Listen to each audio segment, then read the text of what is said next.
Welcome back to the podcast. Don't forget to go to the website at retireyoungaudio.com and leave us a comment. Also, subscribe to the Retire Young podcast at Apple Podcasts, iHeartRadio, and Spotify. Al was shedding some light on how the financial markets work, but the big thing of it is how the institutions trade and invest. And there's a gap between the knowledge and the skill from the institution to the average investor. And Al, as we kind of ended that last segment, I want to get into these different leveraged asset classes because we have a lot of listeners that want to know how the institutions are utilizing other assets. Right. Everybody knows the stock market. I mean, that's a given, and they talk about it on TV. It's all over the internet. There's other asset classes that they're utilizing. They're using the futures market, the Forex market, and the options market. Now, let's first start off with what these markets are. Let's start with the futures market. That's a pretty popular one. Right. Well, yeah. You know what? Let me just say this first of all. The institutional traders use a variety of assets and strategies. I mean, their goal in being the market is to be successful. So they want to use the proper asset, the proper strategy at the right time. And I think I can kind of use a golf analogy. You play golf.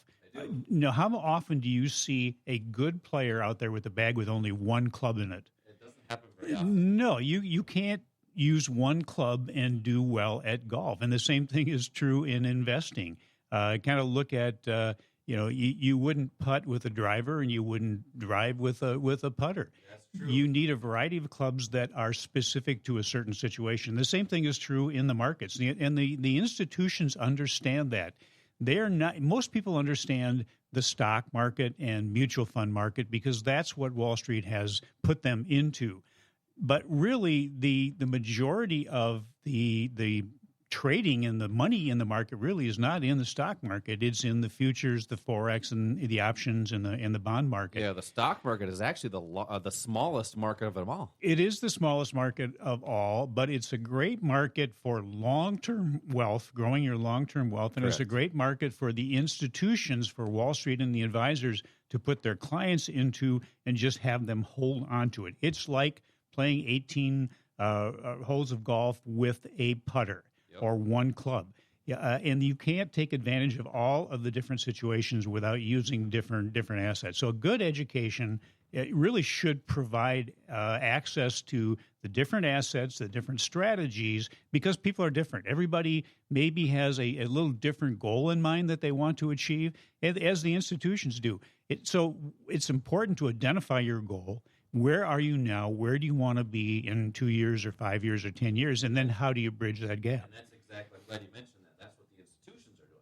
Yeah, absolutely. You won't find a trader for Goldman Sachs or J.P. Morgan or Merrill Lynch putting together a long-term buy-and-hold portfolio one time and then just sitting back and watching it. They don't do that. They're trading. When we talk about these leveraged assets, futures, Forex, options, you asked about the futures market.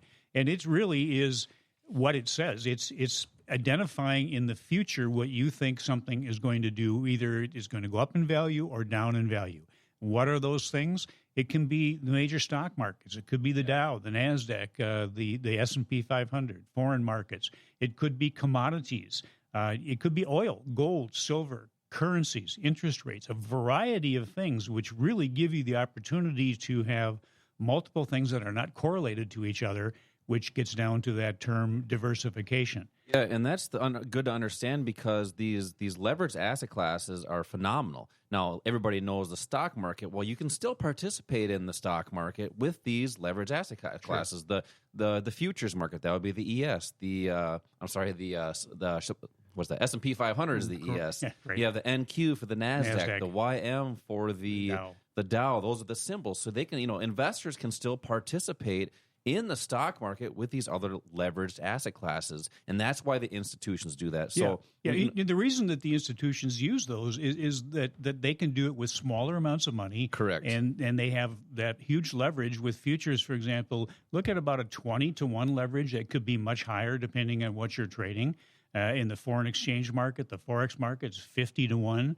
Options will vary, but that leverage gives a trader or investor the opportunity to maximize the value of their investment dollar. Al, we have other leveraged asset classes. We have the Forex market. Correct. Let's talk about that one before we get into the options market, because I think we can kind of segue into our retirement part of it with the options as well. But so what is the Forex market? Exactly. There are two markets, or two assets, I should say, that trade almost 24 hours a day. The futures market is one.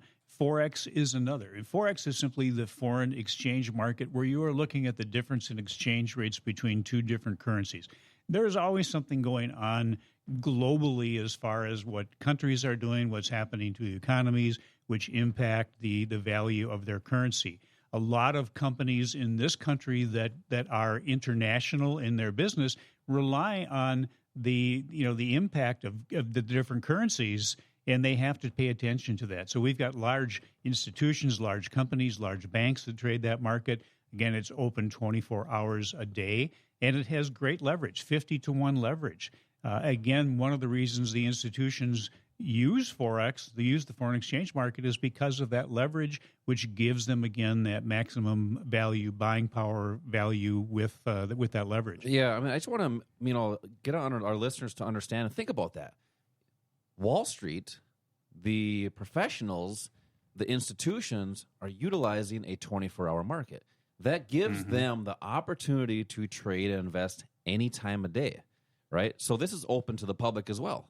And that's what facilitates international trade and investment. That has to be open. That's why these other markets are phenomenal for investors to just understand.